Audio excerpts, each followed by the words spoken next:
Sí, senyor Sanchis, divendres passat, en el programa Preguntes Freqüents de TV3, va tenir lloc una taula rodona en què se suposava que es parlava del concepte de protesta en general, que a la pràctica va acabar sent el mateix de sempre, un enfilall de mentides sobre la democràcia espanyola i sobre els cossos i forces de seguretat de l'Estat. A la taula hi havia 4 persones, de les quals 3 es van passar tota la seva intervenció dient que Espanya era un estat opressor, un estat repressor, que hi havia presos polítics a Espanya, que hi havia exiliats, represaliats i no sé quantes altres coses més que intentaven posar en dubte la democràcia espanyola. Van parlar de l'Estat en uns termes com si Espanya no fos un estat democràtic i l'altre, el quart de la taula, que va ser molt més ponderat, va dir que era una ofensa per les víctimes de la dictadura franquista comparar els nostres cossos i forces de seguretat actuals amb els del franquisme, tot i que va quedar dient que la policia del nostre país té tics franquistes. En fi, un altre exemple de la proverbial pluralitat de TV3. Però potser el fet més destacat del programa en aquella ocasió va ser la presència d'una representant d'Arran a la taula, que va passar per TV3 com sempre passen aquells que practiquen o almenys justifiquen la violència contra els no independentistes. No oblidem que Arran és una organització juvenil pròxima a la CUP que, entre altres coses, ha protagonitzat diversos atacs a autobusos turístics, ha assenyalat la casa del jutge Llarena amb pintades amenaçadores i ha destrossat la seu de partits com ara Ciutadans i el PP a cops de martell.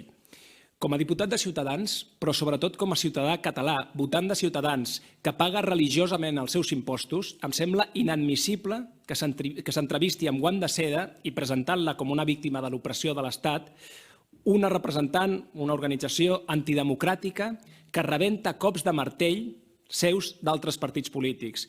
Òbviament, no se li va preguntar en cap moment pels seus atacs a la convivència democràtica, òbviament no se li va fer cap retret per la seva actitud clarament autoritària, clarament totalitària envers la resta de partits polítics. Aquesta entitat, aquesta organització, insisteixo, relacionada, pròxima, o les joventuts de la CUP, en tot cas, que es dedica a rebentar cops de martell seus d'altres partits. Senyor Sanchis, de veritat, vostè creu que això és raonable en una televisió pública que ha de respectar el conjunt dels ciutadans que estem representats en aquesta cambra quan s'està normalitzant, banalitzant i blanquejant una organització que el que fa és, efectivament, terrorisme als carrers i el que fa és rebentar seus de partits a cops de martell? Li torno a insistir, senyor Sanchis, potser tinc més sort ara després d'haver-li explicat això. Senyor Sanchis, no li fa vergonya dirigir una televisió així? Gràcies, senyor Sanchis. Té la paraula. No. I ara li ho explicaré més, si vostè m'ho permet.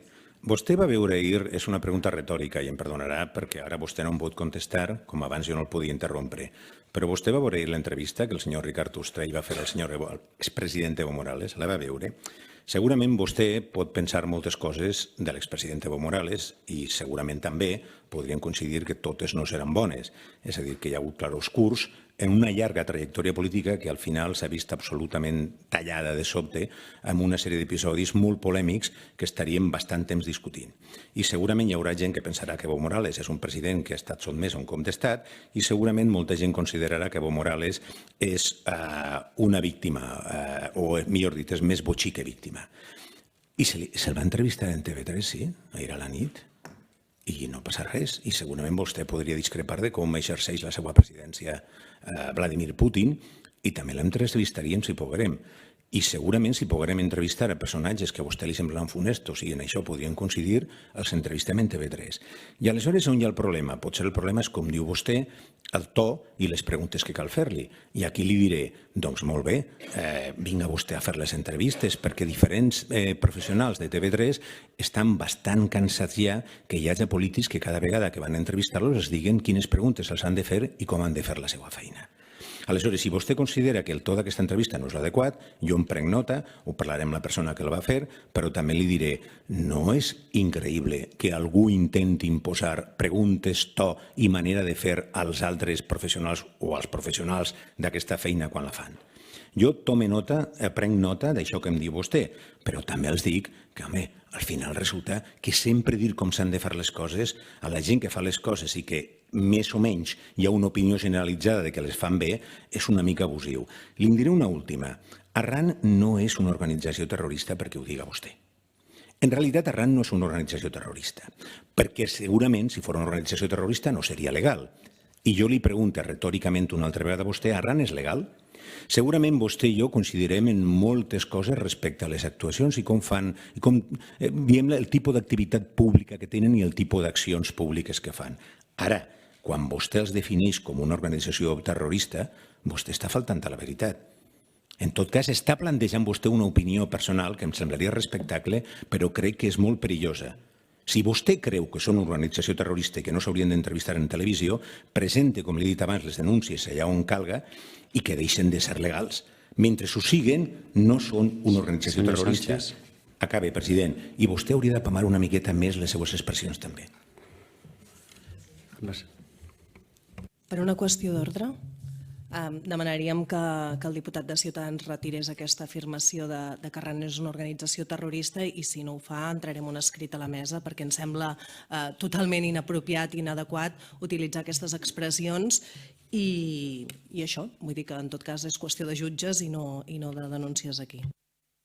Senyor Martín Blanco. Bé, podríem entrar en una discussió semàntica sobre el que és el terrorisme, però en tot cas, jo crec que una organització que rebenta cops de martell seus d'altres partits... No em posin cares que això és normal perquè no ho és en democràcia. Una organització que rebenta cops de martell seus d'altres partits polítics, que assenyala amb pintura groga la casa d'un jutge, d'un servidor públic com el senyor Llarena, a mi personalment, o que ataca abusos turístics, em sembla una organització efectivament que practica el terrorisme als carrers. Si volen, per ser senyor Martín Blanco. Terrorisme de baixa intensitat. Si volen això, per mi no és ni de baixa intensitat. Efectivament, per mi, RAN és una organització que practica el terrorisme als carrers. Efectivament.